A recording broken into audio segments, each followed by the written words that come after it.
ఇంక దాంట్లో పోతే డైవర్ట్ అవుతుంది కనుక I will come back to అప్పులు. ఇకపోతే అధ్యక్ష కన్క్లూడ్ చేయండి హరీష్ రావు గారు. అరే ఎక్కడ సార్, ఇంకా సగం కూడా కాలేదు.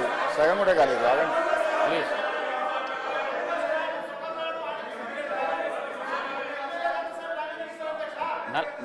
40 నిమిషాలు మాట్లాడండి. అంటే ఎన్ని ఇంటరప్షన్స్ సార్? ఇప్పుడు ముఖ్యమంత్రి గారు లేసిరి, బట్టి గారు 3 సార్లు లేసిరి, పొంగులేటి గారు లేసిరి, మా రాజగోపాల్ రెడ్డి అన్న గారు లేసిరి, ఇంతమంది డిస్టర్బ్ చేస్తే నేను అంటే వాళ్ళకి ఆన్సర్ చేయడానికి టైం అంతా పోయింది కదా సార్. 40 మినిట్స్ మీరు మాట్లాడింది. Sir important subject sir, important subject sir. అయితే అధ్యక్ష, గౌరవనీయులు బట్టి విక్రమార్క గారు మాట్లాడుతూ ఇప్పుడు ఏమంటారంటే మేమేదో అప్పులు కట్టామన్నారు. బీఆర్ఎస్ ప్రభుత్వ హయాంలో మేము సంపద పెంచాం, పేదలకు పంచాం. సంపద పెంచడమే కాదు, పేదలకు పంచాం. అదేవిధంగా అప్పులు మేము కూడా కట్టాం అధ్యక్ష. మీరు వారసత్వంగా ఇచ్చినటువంటి అప్పులు మేము తిరిగి కట్టాం. మా ప్రభుత్వ హయాంలో చేసిన అప్పులు కూడా తిరిగి కట్టాం. మా 9.5-10 ఏళ్ల పాలనలో దాదాపు 3 లక్షల కోట్ల రూపాయల అప్పులు మిత్తిలు బీఆర్ఎస్ ప్రభుత్వం తిరిగి చెల్లించింది. మేము అప్పులు కడుతున్నామని మీలాగా 6 గ్యారెంటీలు ఎగబెట్టడమో, 13 హామీలు, 400 హామీలు బీఆర్ఎస్ పేరు చెప్పి తప్పించుకునే ప్రయత్నం మేము మీలాగా చేయలే. మేము ఆనాడు కాంగ్రెస్ పేరు చెప్పి మేము తప్పించుకోలే.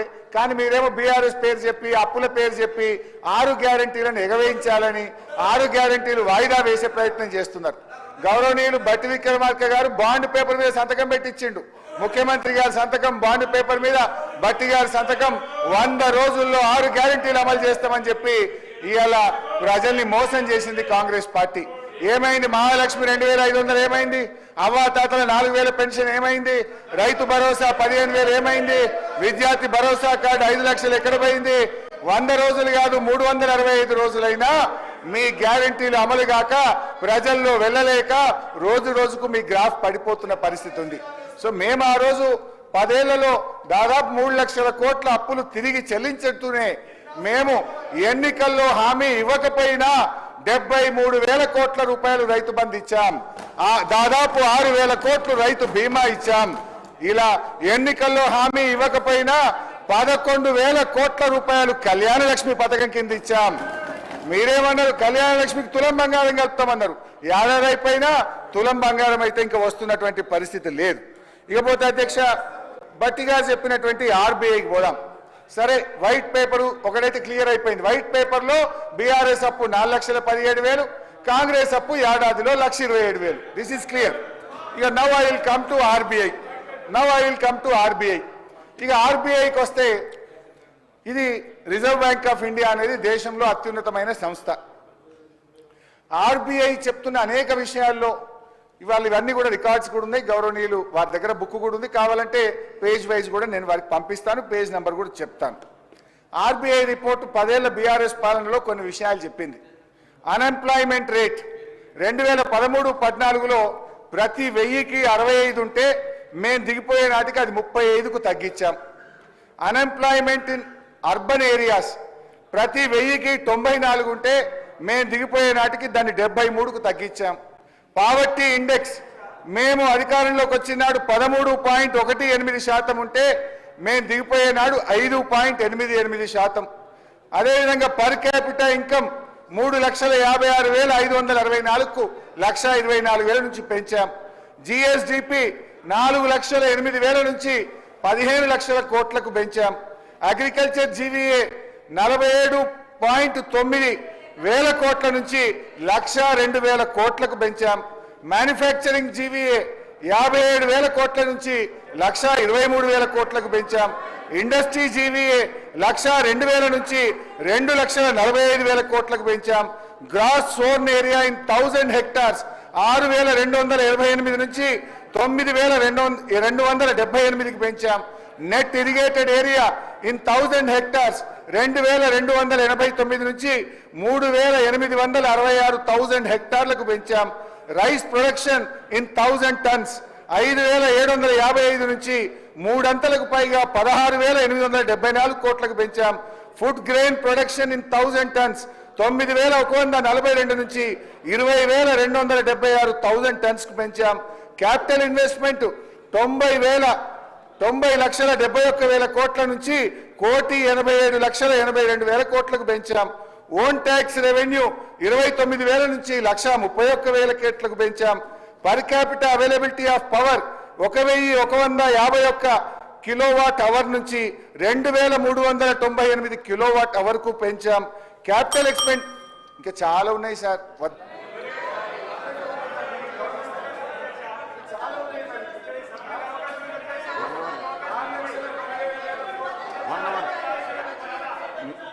నాలుగు 4,17,000 కోట్ల అప్పు తెచ్చి ఏం చేసిండు అంటే మరి ఏం చేసినామో చెప్పాలి కదా అధ్యక్ష.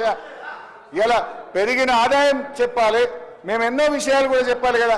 ఇందాక బట్టెన్న మాట్లాడుతూ ఉచిత కరెంట్ మేమే ఇచ్చిన అన్నాడు. ఇదే సీట్లో జానారెడ్డి గారు ఎల్ఓపిగా కూర్చున్నప్పుడు కేసీఆర్ గారు అక్కడి నుంచి లేచి ఒక్క ఏడాది లోపల 24 గంటల కరెంట్ ఇస్తా రైతుల కంటే ఆనాడు జానారెడ్డి గారు ఏమన్నాడు, అరే అట్లెట్లయితే పోయి అట్లా 24 గంటలు ఎక్కిస్తామన్నాడు. ఆనాడు కాంగ్రెస్ ఇచ్చిన కరెంటు 7 గంటల కరెంటు, పొద్దున్నాక 3 గంటలు, దొంగ రాత్రి 4 గంటలు, ఉత్తుత్త కరెంటు, కాలిపోయే మోటార్లు, పేలిపోయే ట్రాన్స్ఫార్మర్లు. ఇవాళ 24 గంటల కరెంట్ ఇచ్చింది ఇవాళ బీఆర్ఎస్ ప్రభుత్వం.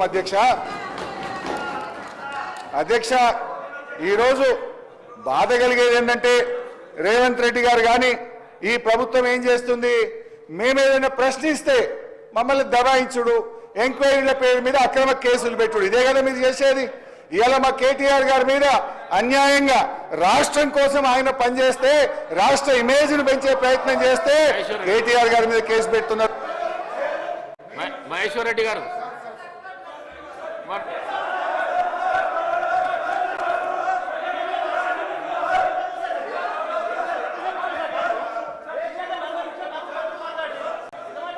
డిబేట్ కావద్దండి, డిబేట్ కావద్దు.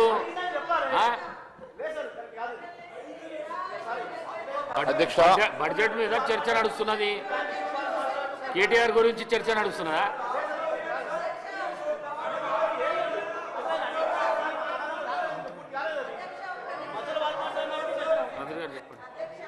హరీష్ రావు గారు అప్పుడేమో అప్పులు చేసారు, ఇప్పుడేమో అబద్ధాలు చెప్తారు. అప్పుడేమో బకాయిలు పెట్టారు, ఇప్పుడేమో బుకాయింపులు చేస్తారు. అప్పుడేమో బంగారు తెలంగాణ అన్నారు, ఇప్పుడేమో రోజుకో వేషం వేసుకొని బాధలున్నాయి అంటారు. మీరు ఇచ్చిన సమస్యలే కదా అవన్నీ. మీరే అన్నారు రైతులకు ఎన్ని చేసినామని, 30,000 కోట్ల రైతు రుణమాఫీ చేయకుండా ఎందుకు ఆపిర్రు? అవన్నీ అట్లనే ఉన్నాయి కదా. ఉచిత కరెంట్ ఇచ్చినామన్నారు, 40,000 కోట్లకు పైగా విద్యుత్ బకాయిలున్నాయి కదా. లాస్ట్కు మీరు ring road, outer ring road 30 సంవత్సరాలు తాకట్టే కాకుండా 1 ఇయర్ బిఫోర్ కూడా మద్యం టెండర్లు వేసుకొని వచ్చిన ఆదాయం కూడా మీరే తీసుకున్నారు. కాబట్టి మీరు ఇప్పటికైనా భజనలు మానుకొని వాస్తవాలు మాట్లాడితే బాగుంటది. మీరుంటే గొప్పగా ఉంటే, ఇతరులుంటే తప్పు ఉంటుంది. ఇది కరెక్ట్ కాదు అధ్యక్ష. పెద్దలు గౌరవనీయులు హరీష్ రావు గారు ఉన్నది ఉన్నట్టుగా మాట్లాడితే బాగుంటది. హరీష్ రావు గారు సబ్జెక్ట్ మాట్లాడండి, డిబేట్ కాదు సబ్జెక్ట్ మాట్లాడండి. లేదు అధ్యక్ష, ఇప్పుడు నేను సభలో వాస్తవాలు చెప్పే ప్రయత్నం చేస్తుంటే డీవియేషను, డిస్ట్రక్షను, డైవర్షన్ చేసే ప్రయత్నం చేస్తున్నారు. ఇది కరెక్ట్ కాదు. ఇప్పుడు ఎంతమంది డైవర్షన్ చేసిండ్రో మీరు చూస్తున్నారు అధ్యక్ష. ఇప్పుడు ఇదే రేవంత్ రెడ్డి గారు ఇప్పుడు లేచి మాట్లాడుతున్నారు అధ్యక్ష. ఆ రోజు తెలుగుదేశం పార్టీలో చంద్రబాబు నాయుడుతో ఉన్నప్పుడు ఇదే జలయజ్ఞాన్ని ధనయజ్ఞం అని మాట్లాడినటువంటి రేవంత్ రెడ్డి గారు ఇలా మాట మార్చి మా జలయజ్ఞం అని చెప్పి మాట్లాడబట్టి, అదే ఓఆర్ఆర్ ను అష్టవంకర ఉంది అని ఇదే రేవంత్ రెడ్డి గారు విమర్శలు చేసి ఇవాళ రేవంత్ రెడ్డి గారు ఓఆర్ఆర్ గురించో జలయజ్ఞం గురించి మాట్లాడే హక్కు ఉంటుందా?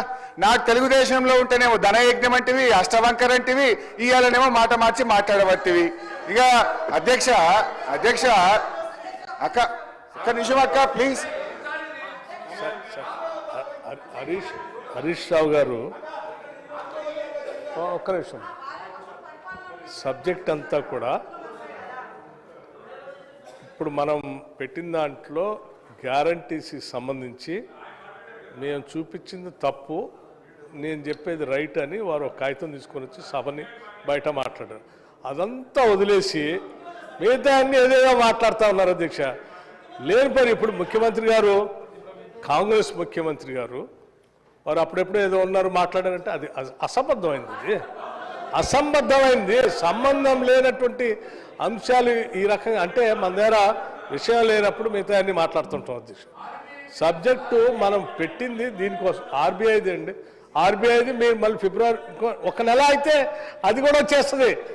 ఒక నెల అయితే దానిపైన యాక్చువల్స్ సిఏజీ వాళ్ళు ఇస్తారు. సిఏజీ వాళ్ళు ఇస్తారు. అది కూడా మళ్ళీ అప్పుడు అది వచ్చినప్పుడు మళ్ళీ మాట్లాడచ్చు. కాబట్టి దయచేసి సార్ చాలు ఎనఫ్ ఆఫ్ డిస్కషన్. మిగతా సభ్యులకు కూడా ఇవ్వండి అధ్యక్ష. రొటేషన్ మీద మిగతా పార్టీ వాళ్ళు కూడా ఉన్నారు. మళ్ళీ కాంగ్రెస్ వాళ్ళు కూడా మాట్లాడాలా. అందరికి ఇచ్చి ముగించండి అధ్యక్ష. Thank you. 5 minutes కంప్లీట్ చేయండి ప్లీజ్. Sir 5 minutes. నేను సబ్జెక్ట్ మీదనే మాట్లాడుతున్నా కదా అధ్యక్ష. ఏం చెప్పే ప్రయత్నం చేసిన ఇప్పటిదాకా? కాంగ్రెస్ ప్రభుత్వం ఆనాడు వారసత్వంగా ఇచ్చిన 72,000 కోట్లు మా ఖాతాలో కలిపినరు. 11,000 కోట్లు కార్పొరేషన్ అప్పు మా ఖాతాలో కలిపినరు. అదేవిధంగా రాష్ట్ర ప్రభుత్వ ఖజానా మీద భారం లేని రాష్ట్ర ప్రభుత్వం గ్యారంటీ ఇవ్వనటువంటి అప్పులు మా ఖాతాలో 1,54,000 కోట్లు కలిపినరు. అన్ని తీసేస్తే బీఆర్ఎస్ హయాంలో కరోనా సహా ఉదయ్ సహా గ్రాంట్ రూపంలో రావాల్సింది కేంద్ర ప్రభుత్వం బలవంతంగా రిద్దిన అన్ని కలిపితే కూడా బీఆర్ఎస్ హయాంలో చేసిన అప్పు 4,17,000 కోట్లని మళ్ళీ మళ్ళీ మళ్ళీ మీ వైట్ పేపర్ ఆధారంగానే చెప్పాను. అదేవిధంగా నేనేం చెప్పినా, మీరు ఏడాది కాలంలోనే 1,27,000 కోట్ల అప్పు చేశారు చేశారు చేశారు అని మీ కాయిదాల ఆధారంగానే చెప్పాను. అదేవిధంగా వాస్తవాలు మాట్లాడితే మా గొంతు నొక్కడానికి ఇవాళ ఈ కార్ రేసింగ్ మీద మహేశ్వర్ రెడ్డి గారు. థ్యాంక్ యూ అధ్యక్ష. ఈరోజు మహేశ్వర్ రెడ్డి గారు అప్పుల మీద 1 hour మాట్లాడండి. గౌరవ ఉప ముఖ్యమంత్రి ఆర్థిక మంత్రి 1 hour మాట్లాడండి. బట్టి విక్రమార్క గారు ప్రవేశపెట్టినటువంటి వైట్ పేపర్ మీద ఒక 2 minutes మాట్లాడతాను సార్. ఇది 2 సార్లు సార్. ఇది మా 3 సార్లు కూర్చోబెడతాడు సార్.